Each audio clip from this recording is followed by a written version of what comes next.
So welcome to all of you in the course of manufacturing processes. Today we are conducting module 2, that is second unit. In second unit we are going to discuss forming processes, and at the last we are going to discuss powder metallurgy. So सबसे पहले हम देखते हैं forming processes. तो forming होता क्या है? सबसे पहले जो आपने फर्स्ट मॉड्यूल में कवर किया, कास्टिंग कवर किया.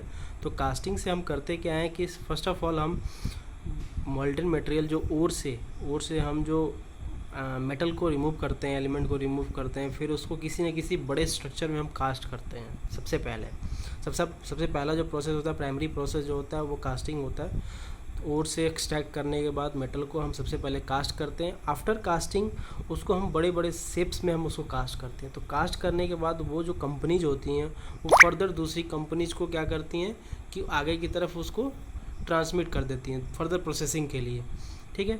तो फर्दर प्रोसेसिंग जो नेक्स्ट प्रोसेस होता है वो फॉर्मिंग का प्रोसेस होता है कि वो जो स्ट्रक्चर उसे मिला है उस मेटल का, वो अब उसको किस तरीके से किस रूप में उसको यूज करना चाहते हैं, आइदर फाइनल एलिमेंट या इंटरमीडिएट कोई प्रोडक्ट बनाना चाहते हैं. तो इस तरीके से उसको आप फॉर्मिंग करके आप एक शेप से दूसरे शेप में आप कन्वर्ट कर सकते हो. तो फॉर्मिंग प्रोसेस जो होता है, फॉर्मिंग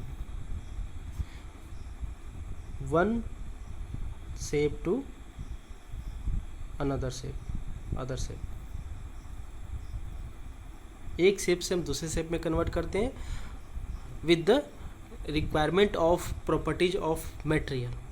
जैसा आपको मटेरियल की प्रॉपर्टी चाहिए उसके हिसाब से आप फॉर्मिंग करते हो. तो ये है आपका. तो सब फर्स्ट ऑफ ऑल कास्टिंग करते हो, कास्टिंग से बड़े बड़े प्रोडक्ट बनाते हो जिसको हम बोलते हैं आपका बिलेट्स. ठीक है. जिसको हम बोलते हैं इनगट्स.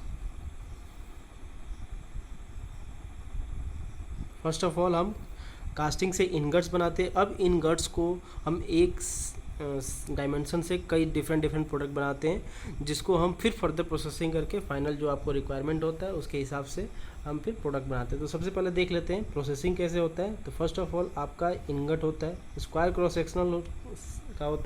सेक्शन का होता है इनगट. अब इस इनगट का हम करते क्या है, हॉट रोलिंग करते हैं. अभी हम आगे डिस्कस करेंगे कि हॉट रोलिंग क्या है, रोलिंग क्या है, हॉट क्या है. तो अभी आगे हम डिस्कस करें. बस अभी देख लेते हैं कि हॉट रोलिंग करते हैं. तो हॉट रोलिंग करेंगे तो इसे 3 टाइप के प्रोडक्ट बनाते हैं. फर्स्ट जो है वो आपका प्रोडक्ट जो होता है वो है स्लैब रेक्टेंगुलर क्रॉस सेक्शन का होगा जिसको हम स्लैब बोलेंगे. नेक्स्ट है स्क्वायर क्रॉस सेक्शन का, इसको बोलते हैं बिलेट. और थर्ड जो है उसको बोलते हैं ब्लूम्स. तो आप इसी इंगट को हॉट रोलिंग करके आइदर या स्लैब यूज कर सकते हैं, बना सकते हैं, या फिर बिलेट बना सकते हैं, या फिर ब्लूम बना सकते हैं. एज पर योर रिक्वायरमेंट, जैसा आपको रिक्वायरमेंट है वैसा बनाओगे. तो एक शेप से दूसरे शेप में कन्वर्ट करने के लिए आपको हो सकता है कि एक ही बार रोलिंग नहीं करना पड़ेगा, कई प्रोसेस में कई स्टेप्स में आपको रोलिंग करना पड़ेगा, तब आपको इस तरीके का डायमेंशन मिलेगा. ठीक है. स्लैब, तो सबसे पहले देख लेते हैं कि स्लैब होता क्या है. स्लैब एक रेक्टेंगुलर क्रॉस सेक्शन होता है. रेक्टेंगुलर क्रॉस सेक्शन जिसका जो डायमेंशन होता है वो लेस देन 150 बाई 150 स्क्वायर होता है. लेस देन 150 बाई 150 मतलब कि एक साइड की अगर बात करें, अगर डायमेंशन जो है इसका दिस इज फॉर बिलेट, अगर इसके विड्थ की बात करें तो विड्थ W जो होता है वो होता है 500 टू 1800 मिलीमीटर वाइड. ठीक है. अगर हम थिकनेस की बात करें, T की बात करें, तो ये होता है आपका 50 टू 300 मिलीमीटर थिक. मतलब जो इसकी डायमेंशन होता है W जो होगा 500 टू 1800 होगा थिकनेस, और ये जो होगा 50 टू 300 थिकनेस का होगा. तो ये है आपका स्लैब. बिलेट क्या होता है? बिलेट स्क्वायर क्रॉस सेक्शन होता है. Square cross section square cross sectional area होता है स्क्वायर क्रॉस सेक्शनल एरिया होता है जिसका डायमेंशन जो होता है लेस देन 150 बाई 150 mm² होता है। मतलब अगर साइड अगर इसकी मानते हैं ए है तो ए की वैल्यू जो है वो 40 to 150 mm के बीच में होगा। मतलब 40 बाई 40 से लेके 150 बाई 50 के बीच में अगर कोई आपको प्रोडक्ट दिखता है स्क्वायर क्रॉस सेक्शन का तो वो क्या होगा, वो बिलेट होगा। नेक्स्ट जो है ब्लूम ये भी स्क्वायर क्रॉस सेक्शन होता है, स्क्वायर क्रॉस सेक्शन, बट इसका जो डायमेंशन होता है ग्रेटर देन 150 बाई 150 mm² होता है। तो कहाँ से कहाँ तक होगा, जो ए का वैल्यू होगा वो होगा आपका 150 to 400 मिलीमीटर का हो। मतलब जो इसका डायमेंशन है ए जो है, अगर डायमेंशन ए है तो ए की वैल्यू 150 mm से 400 mm के बीच में अगर है और स्क्वायर क्रॉस सेक्शन है तो वो क्या होगा, आपका ब्लूम होगा। ठीक है, अब फर्दर इसको प्रोसेस करते हैं। अगर आप फर्दर इसको करते हो, स्लैब को हॉट रोलिंग फिर से करते हो फर्दर कई स्टेप्स में, तो आप इसको चेंज करके क्या बना सकते हो, प्लेट और सीट, या तो प्लेट या फर्दर प्रोसेस करके सीट में कन्वर्ट कर सकते हैं। ठीक है, तो प्लेट और सीट क्या होता है, प्लेट किसको बोलेंगे और सीट किसको बोलेंगे। तो प्लेट जो होगा वो रेक्टेंगुलर शेप का होगा, क्रॉस सेक्शन जो होगा रेक्टेंगुलर होगा, लेकिन जो उसकी थिकनेस होगा टी वो ग्रेटर देन 5 मिलीमीटर होगा। ग्रेटर देन 5 मिलीमीटर तो क्या होगा, आपका प्लेट होगा। सीट की डिफिनेशन क्या है, सीट अगर आपका है तो रेक्टेंगुलर क्रॉस सेक्शन होगा, लेकिन उसका जो थिकनेस होगा वो लेस देन 5 मिलीमीटर होगा।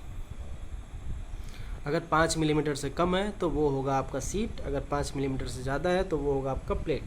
ठीक है, अगर मान लीजिए यहाँ पे प्लेट है तो फिर से आप इसको फर्दर प्रोसेसिंग कर सकते हो, इधर कोल्ड रोलिंग या फिर हॉट रोलिंग जो भी कर सकते हो। एक एग्जांपल होता है कि कोल्ड रोलिंग कर रहे हैं, कोल्ड रोलिंग करके फिर से आप क्या करते हो, इधर प्लेट में फिर से कन्वर्ट कर सकते हो या फिर सीट में भी कन्वर्ट कर सकते हो।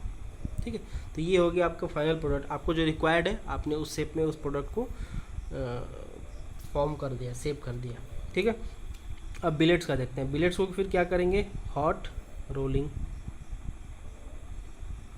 रोलिंग करके इधर आए तो आप रॉड बना सकते हो या फिर बार बना सकते हो। तो ये आपका रॉड, ये आपका बार और ये आपका रॉड। ठीक है, आप चाहे तो स्क्वायर क्रॉस सेक्शन का रॉड बना सकते हैं या फिर स्क्वायर क्रॉस सेक्शन का बार बना सकते हैं या फिर सर्कुलर क्रॉस सेक्शन का रॉड बना सकते हैं। ठीक है, फिर इसको फर्दर हम क्या करते हैं कि फिर फर्दर आप वायर ड्राइंग ऑपरेशन होता है एक, जो कि फॉर्मिंग प्रोसेस है, उससे आप क्या कर सकते हो, कि वायर ड्रॉ कर सकते हो। जो पतले पतले वायर ड्रॉ करते हैं वो वायर रॉड से आप फर्दर ड्राइंग करके आप उससे वायर बना सकते हैं। तो ये हो गया आपका वायर। ठीक है, अब देखते हैं ब्लूम्स का क्या करते हैं। तो ब्लूम्स को हॉट रोलिंग करके आप किसी एक स्ट्रक्चरल शेप में आप इसको कन्वर्ट कर सकते हो। जैसे अगर सपोज इस तरीके का आपको स्ट्रक्चर चाहिए, कोई एक स्ट्रक्चरल शेप, आप उसको इस तरीके के स्ट्रक्चरल शेप में आप उसको कन्वर्ट कर सकते हो। ठीक है, तो ये हो गया आपका प्रोसेसिंग। आप या तो ये फाइनल प्रोडक्ट आपको रिक्वायर्ड है तो वो उस तरीके से आप जा सकते हो, या कोई इंटरमीडिएट प्रोडक्ट आपको रिक्वायर होता है तो आप उस तरीके से आप एक शेप से दूसरे शेप में प्रोडक्ट को आप फॉर्म कर सकते हो। ठीक है, slab, billets, Bloom, plate and seat, ये कवर हो गया। तो अब देखते हैं कि कितने तरीके की आपके फॉर्मिंग प्रोसेसेस होती हैं। That is metal forming processes. कितने टाइप की आपकी मेटल फॉर्मिंग प्रोसेस होती हैं। First of all rolling, second forging, third one extrusion, fourth one deep drawing। ठीक है, या फिर इसमें ड्राइंग भी आता है। ठीक है, ड्राइंग मतलब wire drawing, deep drawing, tip drawing, अलग अलग टाइप का ड्राइंग होता है। Fifth one is punching and blanking, ठीक है। ये जो 3-4 टाइप के हैं ये तो प्रॉपर आपको दिखते हैं कि एक शेप से आप दूसरे शेप में कन्वर्ट कर रहे हो बाई विदाउट रिमूविंग और adding any material, that means negative zero process, rolling, forging, extrusion, dip drawing और ड्राइंग प्रोसेस जो भी है। पंचिंग और ब्लैंकिंग में आप करते क्या हो कि मेटल, शीट मेटल से आप पंच करके मटेरियल को रिमूव करते हो, ठीक है। तो इसमें करते क्या हो कि आप मटेरियल रिमूव कर रहे हो, लेकिन इसको फिर भी हम फॉर्मिंग प्रोसेस में रखे हैं। क्यों रखे हैं? क्योंकि पंचिंग और ब्लैंकिंग का जो ऑपरेशन है वो सेम है डिप ड्राइंग की तरह, मतलब जो डिप ड्राइंग आपका प्रोसेस है सेम वैसा ही फंक्शन इसका जो है पंचिंग और ब्लैंकिंग का है। इसलिए हम पंचिंग और ब्लैंकिंग को भी किस कैटेगरी में रखते हैं? हम रखते हैं आपको शीट मेटल फॉर्मिंग प्रोसेस के अंदर, ठीक है। तो नेक्स्ट अब हम डिस्कस करते हैं रोलिंग, नेक्स्ट अभी हम स्टार्ट करते हैं हॉट वर्किंग और कोल्ड वर्किंग।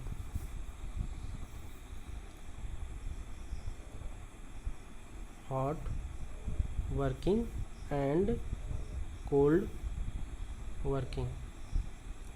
जितने भी आप फॉर्मिंग प्रोसेस देख रहे हो वो या तो हॉट वर्किंग पे होता है या फिर कोल्ड वर्किंग पे होता है।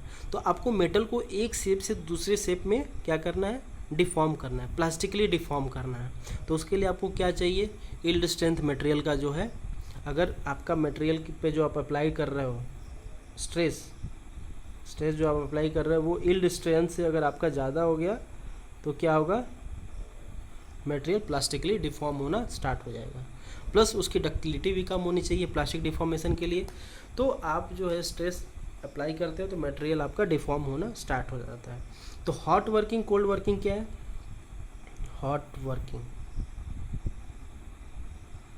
वर्किंग में हम करते क्या है कि मटेरियल को जो है वर्क एबव क्रिस्टलाइजेशन टेम्परेचर, हम क्रिस्टलाइजेशन टेम्परेचर से ऊपर वर्क करते हैं but below melting point of material. हम क्या करते हैं? क्रिस्टलाइजेशन टेम्परेचर से ऊपर अगर हम काम करते हैं तो वो आपका होता है हॉट वर्किंग, और कोल्ड बिलो करते हैं किससे? मेल्टिंग पॉइंट्स होना चाहिए।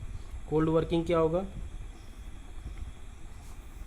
वर्क एबव रूम टेम्परेचर से ऊपर होना चाहिए बट बिलो क्रिस्टलाइजेशन टेम्परेचर। मतलब अगर आपका सपोज ये हो गया आपका क्रिस्टलाइजेशन टेम्परेचर RT मान लीजिए शो करते हैं, या फिर TR शो करते हैं टेम्परेचर, ठीक है। ये आपका टेम्परेचर हो गया। तो अगर ये आपका मेल्टिंग पॉइंट हो गया मटेरियल का, मेल्टिंग पॉइंट ये हो गया आपका रूम टेम्परेचर, ठीक है, ठीक।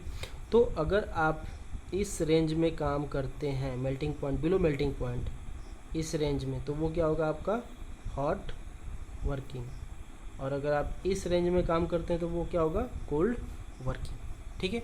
तो एबव क्रिस्टलाइजेशन टेम्परेचर होगा आपका hot working, below crystallization temperature होगा आपका कोल्ड वर्किंग। अब फर्स्ट ऑफ ऑल क्वेश्चन उठता है कि व्हाट इज क्रिस्टलाइजेशन टेम्परेचर, क्या होता है? क्रिस्टलाइजेशन टेम्परेचर, क्रिस्टलाइजेशन टेम्परेचर क्या होता है? तो क्रिस्टलाइजेशन टेम्परेचर वैसा टेम्परेचर होता है कि अगर किसी मटेरियल को आपने प्लास्टिकली डिफॉर्म कर दिया, ठीक, आपने किसी मटेरियल को प्लास्टिकली डिफॉर्म कर दिया, तो वो मिनिमम टेम्परेचर जिस पर वो जो आपका आपने मटेरियल को जो आपने डिफॉर्म किया है, तो उसका जो डिफॉर्म किया है तो वो मटेरियल का जो ग्रेन्स है फिर से एक स्पेसिफाइड टाइम्स में वो क्या हो जाना चाहिए? स्ट्रेस फ्री हो जाना चाहिए। तो वो होता है आपका क्रिस्टलाइजेशन टेम्परेचर। देख लेते हैं, the minimum temperature at which the complete recrystallization of the cold work material occurs within a specified period of approximately 1 hours, ठीक है। देख लेते हैं क्या होता है। द मिनिमम टेम्परेचर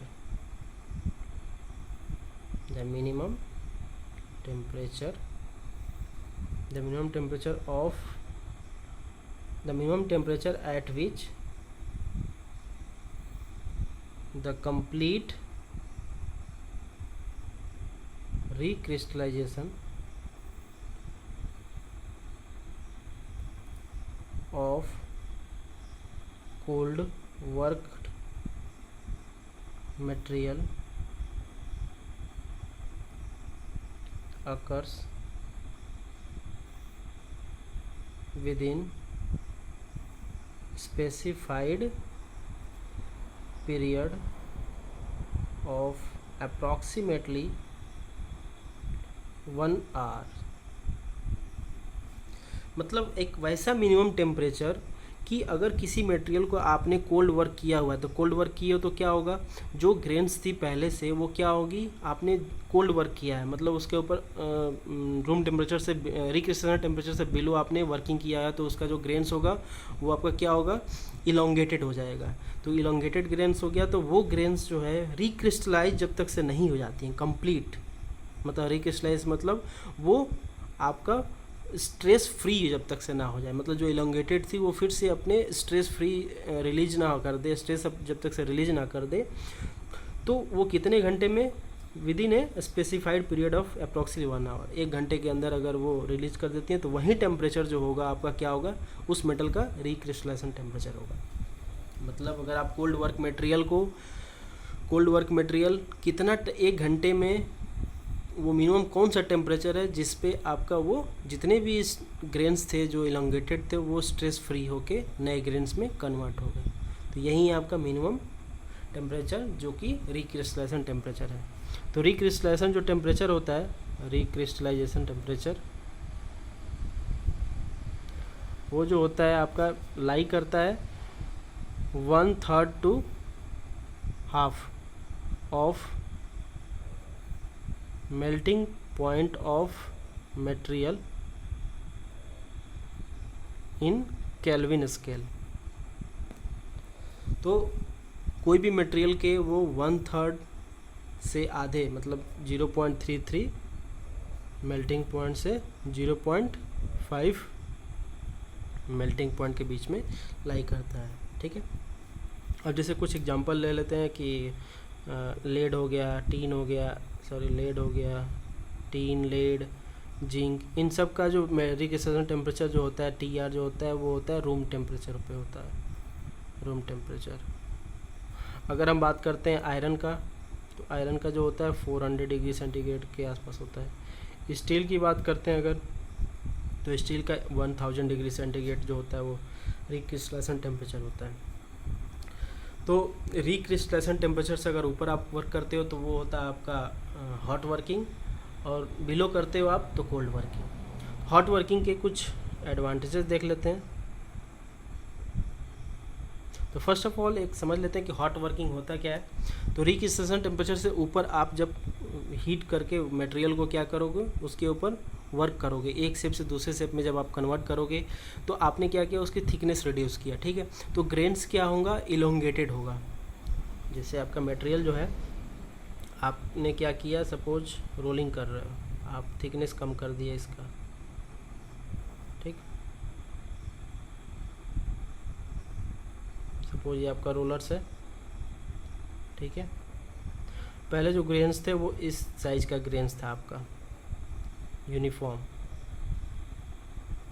एक साइज का ग्रेन्स था पूरे whole throughout the materials. तो जैसे ही आपका ये रोलर से पास होगा, ये ग्रेन्स जो होंगे वो इलोंगेटेड हो जाएंगे,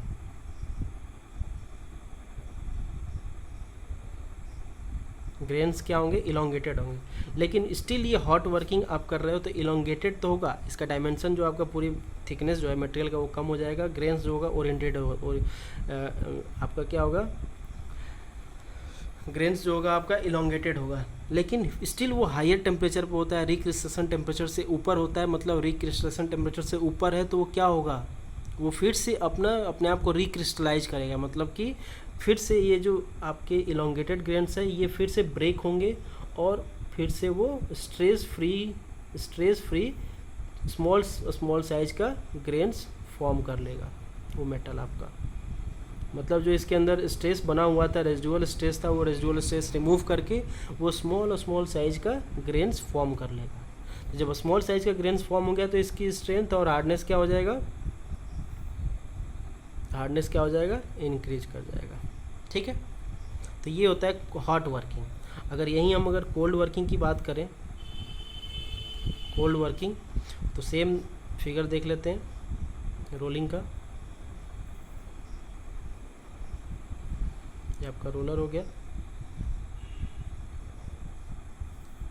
अगर आपका ग्रेन सपोज इस डायमेंशन का है, तो जब ये ग्रेन्स आपका पास करेंगे यहाँ रोलर से तो ग्रेन्स जो होंगे इलोंगेटेड हो जाएंगे।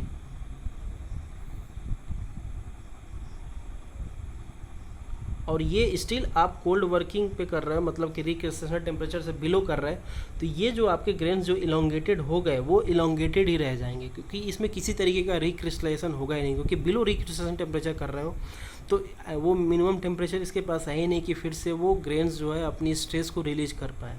जब स्ट्रेस को रिलीज नहीं कर पाएगा तो ये ग्रेन्स क्या होंगे, इलोंगेटेड ही रह जाएंगी। तो इनकी भी क्या होगा, स्ट्रेंथ और हार्डनेस इंक्रीज कर जाएगा, स्ट्रेंथ और हार्डनेस इंक्रीज कर जाएगा, और डक्टिलिटी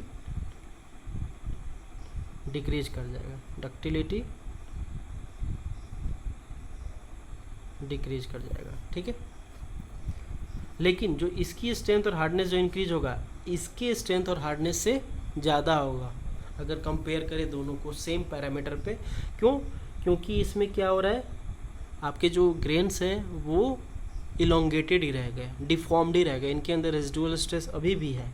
तो वो जो कंप्रेसिव रेजिडुअल स्ट्रेस है वो इसको और उसकी स्ट्रेंथ को और इम्प्रूव कर देगा। अगर इसी मटेरियल को आप टेंसाइल फोर्स लगा के आप टेस्ट करते हो तो सबसे पहले वो आपके कंप्रेसिव रेजिडुअल स्ट्रेस को पहले ओवरकम करेगा, फिर तब जाके टेंसाइल अप्लाई होगा। तो कहीं अगर वो मटेरियल 200 उसकी अल्टीमेट टेंसाइल स्ट्रेंथ सपोज इसके 200 है, 200 मेगापास्कल है, और इस पर कंप्रेसिव रेजिडुअल सपोज मान लो -50 मेगापास्कल ऑलरेडी इस इलोंगेटेड ग्रेन की वजह से अगर लग जाता है, तो आप इस मटेरियल को 250 मेगापास्कल तक टेंसाइल स्ट्रेंथ तक आप अप्लाई कर सकते हो। इतने तक वो बियर कर पाएगा विदाउट फेलियर। तो इस तरह से आपके प्रोडक्ट का जो आपका जो कोल्ड वर्किंग से क्या होता है, आपका स्ट्रेंथ और हार्डनेस इंक्रीज कर जाता है as compare to hot working. ठीक है, तो अब हम देख लेते हैं कुछ एडवांटेजेस डिसएडवांटेजेस हॉट वर्किंग के। हॉट वर्किंग का कुछ एडवांटेजेस देख लेते हैं। ठीक है, तो हॉट वर्किंग का एडवांटेज क्या है आपका, कि आप जो है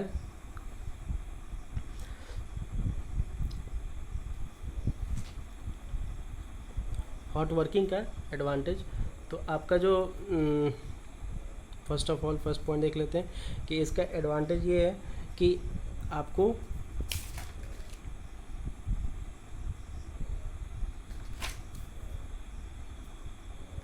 तो हॉट वर्किंग के एडवांटेज डिस्कस करते हैं। तो एडवांटेज में सबसे पहले क्या है कि आपका जो स्ट्रेंथ है, हार्डनेस है, ये सब इम्प्रूव हो जाता है आपका। ठीक है, अगर आपके उस मटेरियल के अंदर किसी तरीके की पोरोसिटी या फिर ब्लो होल्स है कास्टिंग के दौरान, तो वो क्या होगा, वो जब कंप्रेसिव फोर्स आप अप्लाई करोगे तो वो क्या होगा, स्क्वीज हो जाएगा और स्क्वीज होके वो आपका एलिमिनेट हो जाएगा। तो इस तरीके से आपकी जो डिफेक्ट्स हैं वो पोरोसिटी जो है वो एलिमिनेट हो जाएगी।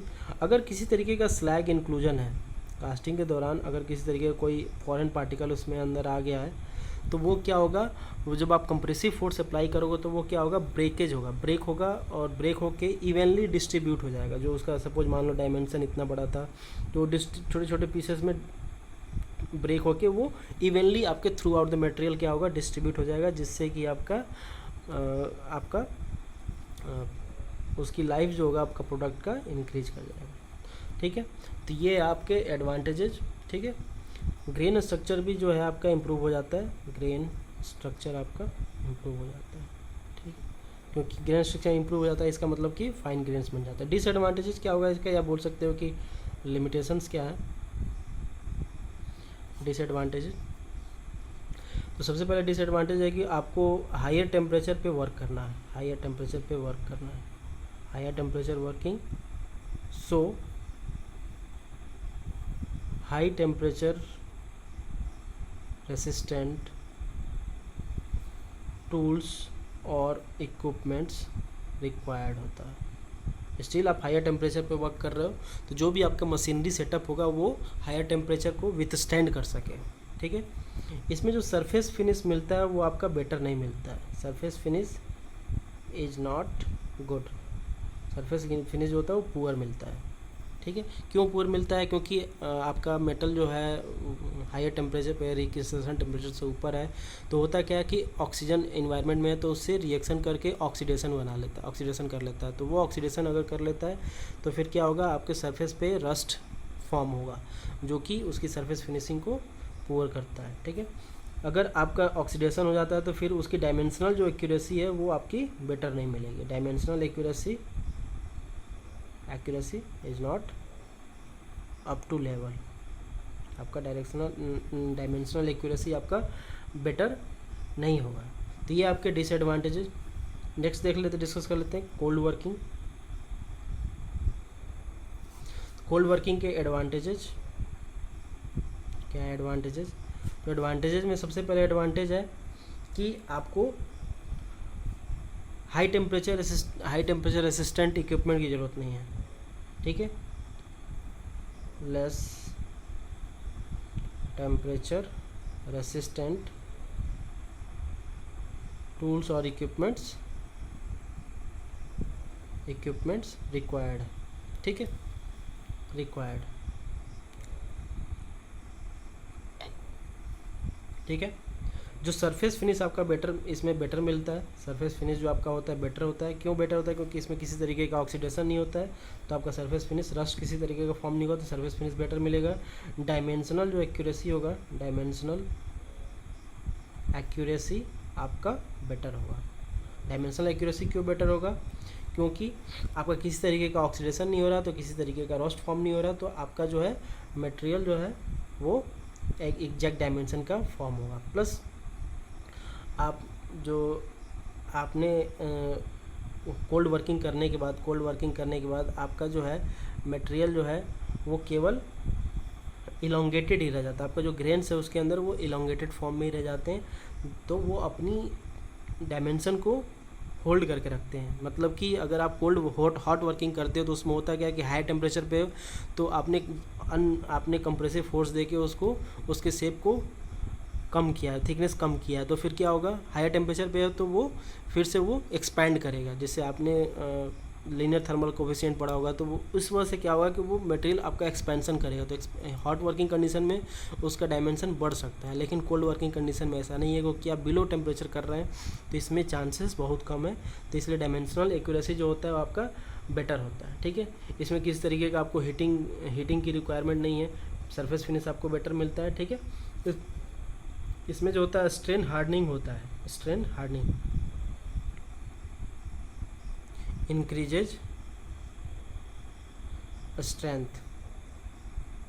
यही जो अभी जो प्रीवियस डिस्कस किए हैं कि यही जो प्रॉपर्टी, यही जो आप देख रहे हो कि ग्रेन्स आपका इलोंगेटेड हो गया और इसके अंदर रेसिडुअल स्ट्रेस रह गया, तो यही जो है आपकी स्ट्रेन हार्डनिंग है कि आपने स्ट्रेन करके उसकी प्रॉपर्टी को इम्प्रूव कर दिया। दैट मीन्स स्ट्रेंथ और हार्डनेस को आपने इंक्रीज कर दिया, तो वहीं आपकी स्ट्रेन हार्डनिंग। डिसएडवांटेजेस, इसकी डिसएडवांटेजेस या लिमिटेशंस क्या क्या है? डिसएडवांटेजेस क्या है कि आपको स्टिल आप हायर टेम्परेचर यूज़ नहीं कर रहे हो, रिक्रिस्टेशन टेम्परेचर से बिलो वर्क कर रहे हो, तो रिक्रिस्टेशन टेम्परेचर से अगर एबव वर्क करते हैं तो उस मटेरियल की यील्ड स्ट्रेंथ क्या होता है, कम हो जाता है, तो उसमें कम फोर्स लगाना पड़ता है। लेकिन अगर आप हायर बिलो रिक्रिस्टेशन टेम्परेचर वर्क कर रहे हो तो उसकी यील्ड स्ट्रेंथ उतना इफेक्टिव नहीं होगा, उतना कम नहीं आप कर पाओगे टेम्परेचर से, तो फिर क्या होगा, आपको हायर पावर का सेटअप चाहिए, हायर पावर इक्विपमेंट चाहिए, आपको हाई पावर का इक्विपमेंट चाहिए, क्योंकि इसमें आप कोल्ड वर्क कर रहे हो। अगर हायर टेम्परेचर पे करते तो उसकी जो यील्ड स्ट्रेंथ है वो कम हो जाती, तो आपको कम से कम फोर्स अप्लाई करना पड़ता है। लेकिन इसमें क्या है कि आप कम टेम्परेचर पे वर्क कर रहे हो तो आपको हैवी पावर का इक्विपमेंट्स चाहिए, ठीक है। नेक्स्ट है disadvantages. Surface of starting workpiece must be free from scale and dust.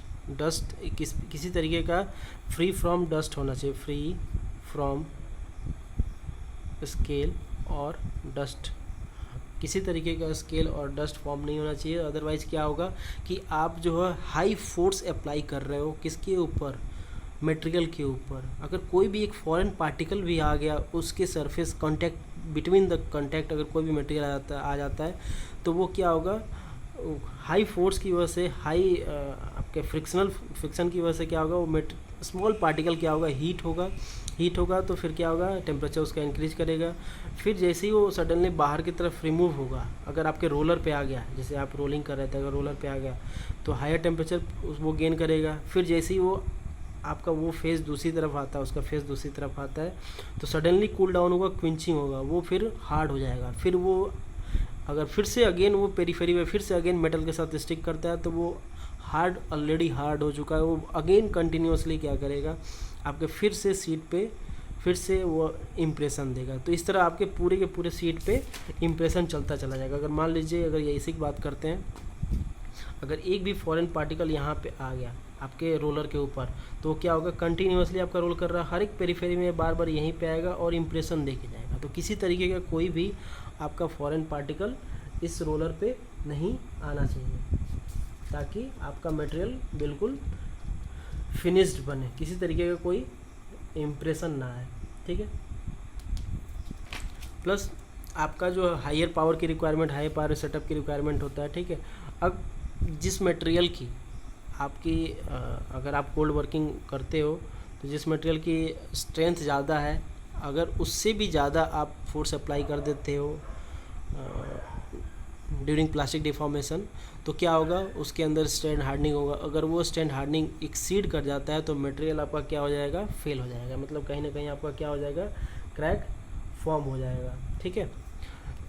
एक और डिसएडवांटेज है कि आप मटेरियल को वन पास में आप मैक्सिमम रिडक्शन नहीं कर सकते। In one pass maximum reduction in thickness is not possible,